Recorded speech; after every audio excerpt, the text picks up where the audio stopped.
Viral di media sosial Telegram pada Kamis tanggal 4 April 2024, sebuah video memperlihatkan belasan tentara Ukraina kocar-kacir saat tentara Rusia menyerbu markasnya di sisi utara Bakhmut. Video yang diunggah Militer News dengan keterangan berhasil menyerang benteng Ukraina di jalur pengerukan Veslo-Brestovoye di sisi utara Bakhmut. Ukronesis yang masih hidup buru-buru meninggalkan posisinya di bawah serangan. Tidak sampai di situ, tentara Ukraina yang mencoba melawan di balik parit langsung diberondong peluru dari senapan mesin dan bom granat.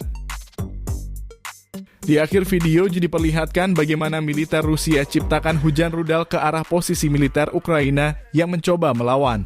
Belum diketahui berapa korban jiwa dalam baku tembak jarak dekat ini. Tapi jika diperhatikan dalam video, Ukraina kalah telak oleh militer Rusia.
Download Tribun X sekarang, menghadirkan lokal menjadi Indonesia.